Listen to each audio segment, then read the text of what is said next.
and for recovering from it. Noonies. Do you like a bit of noonies? You probably don't get a chance to do noonies now. Oh, is that an afternoon drink? Afternoon drinking, yeah. Do you know, I'm not that good at it, actually. Right. Maybe this is what stops me plunging into the abyss completely. Right. No, I'm with you. But if I have a drink before 4 o'clock, straight to sleep. I don't know how people go out on a lunch break from work, have 2 pints and go back to the office. Yeah. I'd be asleep. It's voodoo.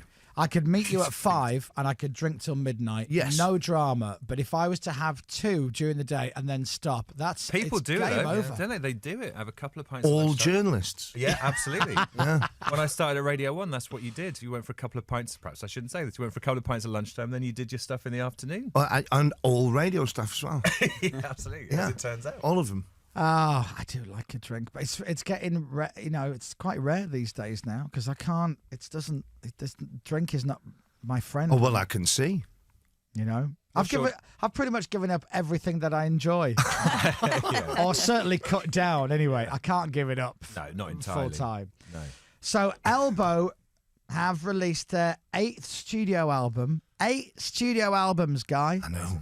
It's ridiculous, isn't it? Giants of all sizes. I have it here. Here it is, viewers. This is the album here, which you should already be aware of because you've got it right, because it's already out. And it could be number 1. Yeah, it's looking good. Unless somebody really, really famous who's released loads of music dies. Right. Then it should be number 1. When is the album chart day? What day of the week is that? Friday? Yeah. Right. It's crazy, isn't it? Fingers crossed. How many number 1 albums have you had? 2 so far. Right. So this would be the hat trick. That's not bad, is it? And would you like that? Yeah. Yeah. Well, no, because a lot of people go, I don't care about, chart positions or awards or anything. But I'm like, I'd want an album to go to number 1. Yeah, just so you could put it on the poster. Yeah. And it's something everybody understands, It's like people don't know the figures involved with silver and gold and platinum and all that. But if you say it went to number 1, they know it was the most popular record for at least a week. Yeah. Well, I hope everybody gets it. It is Elbow. It is Giants of All Sizes is the album. Would you, Guy Garvey, say it's... I've written this down. Would you say it's an uplifting album partly based on sad events? It's certainly uplifted in places, yeah. And yes, I would agree with it totally. Yeah, it's a dark record, a darker record than perhaps people would expect. Right. It's sort of the national backdrop, the international, the global backdrop, and then in my personal life, my dad went a year ago March, and then this time last year, Elbow lost 2 really close friends in the space of a fortnight. Wow, that's been tough. a tough time Yeah, for you. yeah, it was horrible. How were you close with your dad? Yeah, I was. He was great. All right. He was kind of, imagine me, but obviously older. And wiser. And definitely wiser. Throw a bit of John Cleese in. Oh, wow. Yeah, and then, very, very well kempt, my dad. His house was like the black hole of Calcutta, but he was always remarkably turned out, very smooth. Maybe you're adopted. How rude. I say that with nothing but peace and love. Peace and love. So you're writing these songs then? Yeah. Well, I'm not. We are. Yeah, you are. So I get in trouble if I don't say that. All right, sorry. So you do the lion's share of the work, and then the rest of the lads come in. I tend to we get music together between us. So we went to Hamburg to start this one, and we thought, go to Hamburg, get a bit of nightlife, as well as like digging in together and finding out what we want to write. And we didn't do our homework properly. And it was a really great studio, but it was in the middle of an industrial estate over the river from Hamburg centre. But it meant we got loads of work done. And then the rest was written separately. And, of course, I write all the lyrics in my little studio in Brixton. Right. Yeah. So would you come up with the track first, the music, the sound? Yeah, of it the tends track? to be. It's kind of gone that way. Yeah. And would you have an idea when you're doing that of what the song is about, or is it purely just making a musical track, if that makes sense. Do you know what? I don't want to lift the curtain too much because then even more people will be trying to be musicians, you know, and it's crowded enough as it is. Because I'm fascinated by. I'm always fascinated by the process of how a track comes together from start to finish. Because you know, from not being a musician and an artist in that sense. But I remember hearing years ago that Pulp would record a track, basically record a track, and then Jarvis would then listen to it and then add the lyrics to it. You can hear that. See, I can't. I absolutely can't. I can't hear how they would have come up with Pick Common People and come up with that as an instrumental track, and then Jarvis sitting there going, "She came from Greece." For me, genuine, I don't know how they do that. And if you guys do that, I don't know how you do that. We do. And the best ones are the ones where you're writing a vocal melody at least along the same, at the same time. Then you can maybe dictate the chords a little bit as to the strengths in your voice. And but what I'll do is I'll garble nonsense.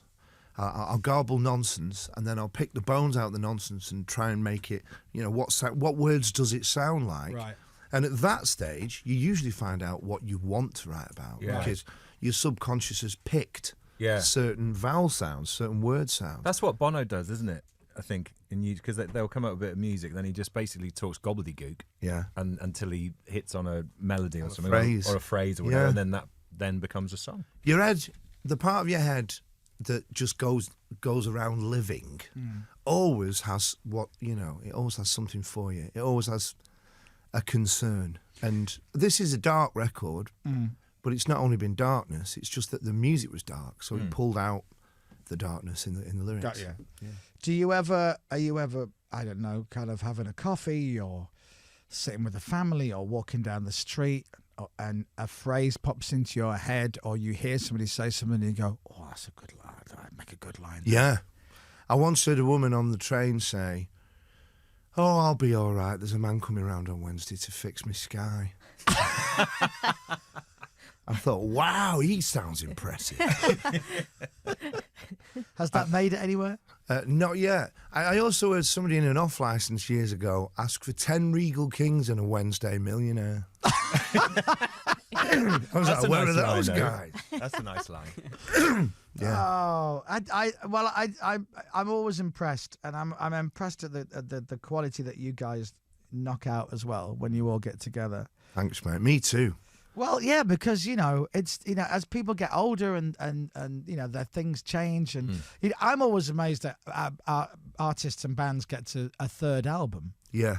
Because the first album is like, we really want to do this, and we're it took 20 years to make the first one, didn't it, type thing, and then 18 months to do the second one. Exactly. Our second one was really difficult. We were going to call the first album Disc 1 of 4.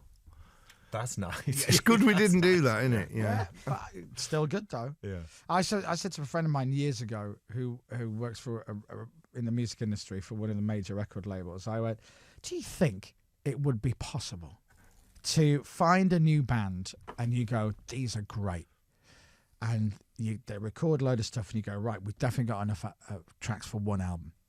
Let's keep going and not release anything. Keep recording, and you don't release anything till they've recorded 3 albums worth of songs, because then it's all, we're waiting for the bus, we're waiting for the bus, we're waiting for the bus for 3 albums." And he goes, in theory, it's a great idea, but he goes, but if that first album was a success, they'd want to do something different by the second album. And if you even got that second album out, they'd want to do something for the third, because they'd have changed, they'd have moved on, they'd want to do new things. Yeah. So I guess it's really tricky. It is. If you look at like Elton John's career, because he's always written with the same lyricist, there's a bit of a challenge, and they're not always in the same room, like a long distance. They've never written in the same room together. They haven't. No, it's always. I'm obsessed with Elton. So it's always Bernie will literally send Elton a all but poem, just lyrics on a piece of paper, and Elton looks at the lyrics. He comes up with he visualizes that as a story in his head, and then sits at the piano. See, this is it. There's a challenge there, isn't there? Yeah. So there's a formula, and there's also like, it's got to be as good as at least as good as the last one. Yeah. That kind of works. We just have to keep it moving. We have to keep changing up what we do. Towards the end of the Beatles, I did a documentary on the White Album a few years ago, And towards the end of the Beatles, this engineer said, when any three of them, any combination were in the studio, the work was amazing like it always had been, and the work ethic was there, it was buzzing. But when all four of them were there, it ground to a halt. And it didn't matter which combination, so it wasn't anybody's fault. It's just the group dynamic seized. Yeah. Wow. And I think that happens a lot. So are you saying this because you're about to say to the guys when they're writing the next Moving to I'll Bogota. see you a few weeks into it. You crack on.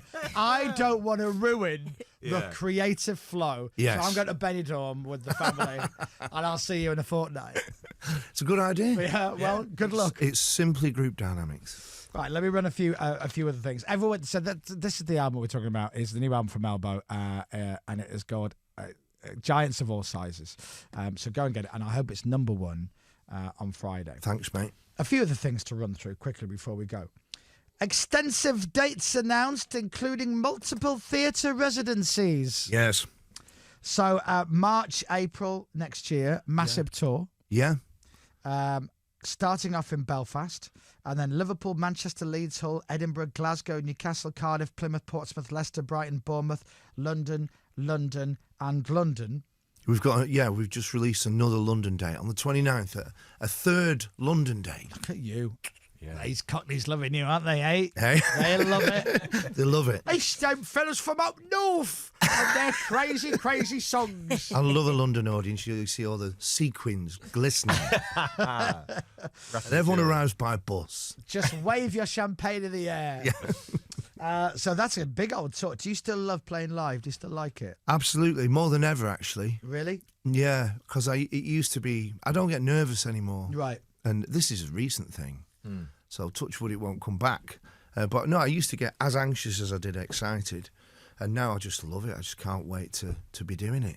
That's great, because I hate being nervous about things because I can't control it. And I know you hear people go, just calm down, control your nerves. I don't know how you control your nerves. If you're nervous about going on stage, how do you calm yourself down without having a couple of pints or whatever it would be? I did a bit much of that for a while. Right. Like sort of 2008 and 9, we went theatre tour, arena tour. Yeah. So it just kept getting bigger, which was all great, but it's like you couldn't get off the roller coaster. No. And the bigger the rooms got, the less control I felt. And being a control freak, it was bewildering. I felt like I was on a stick, being controlled from behind. So I threw a bit too much scotch at that for a while. Did you?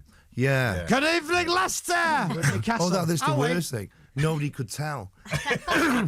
Yeah. So it's like, but I calmed that down, and I managed to turn it into a little ritual, and I had one really nice scotch before going on.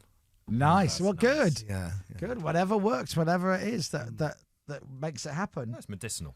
Absolutely. Go and get your tickets rather for next year. Great night out. Always good seeing Elbow live. It's such an amazing band live, and there's always so much love in the crowd for you guys, which is really lovely. Cheers, Chris. And as well, we're all getting older. There's very few people chucking pints at an Elbow gig. It ain't Cortinas. No. Yeah, no, there's none of that. The typical Elbow fans like that. £4 for this. I am not chucking it anywhere but down this throat. Not a chance. You'll leave unscathed. Yeah, you'll come out of an Elbow gig cleaner than when you walked in. Somebody once threw a fruit pastel at me when we were supporting Muse. Wow. And it hit me in the eye. Oh. And it tells you something about the average age of the front row at the Muse concert. It doesn't it? So it hit me in the eye, and I was like, what was that? Oh, it was a fruit pastel. And then I saw this kid sort of going, yes, to his mate. So then I was like, go on then, go on. And I got one in my mouth eventually. Yeah, you did. Oh, that was a famous gig where you just went, everyone stop for about 10 minutes. One by one. Here we go. Come on then. Here we go. Oh, missed it. And again, someone getting more fruit pastels. By the way, I would like to point out that that's not a thing for the tour next year. No. Right? No. There won't be the fruit pastel in the mouth bit portion of the I live have show. absolutely made a massive boo-boo there. Yeah. Let's just stop talking about it. Yeah. Damage limitation. What he does like is Ferraris being left at the Marshmallows. stage door, something like that, you know. Dare you? Something softer than a fruit pastel. Exactly. Yeah. Flumps. Throws a flump. Oh, I love Flumps a are always flump. good. Lovely to see you. What have you got for the rest of the day now? More of this? Going home to play with the young man. Lovely. And then we've got a show in Kingston. We've got an out store in Kingston. 2, in fact. We're doing 2 sort of stripped-down acoustic performances to people who've already bought the album. Oh, nice. Yeah. Oh, well, have a lovely time with that. Give our Thanks, love to your mate. family and the rest of the guys in the band. Lots of love, mate. Always lovely to see you. Ladies and gentlemen, Mr. Guy Garvey. Yeah. The Chris Moyles Show. Things you try not to think about very much. Number 17. Like that time I turned up dressed as a sausage at the vegan...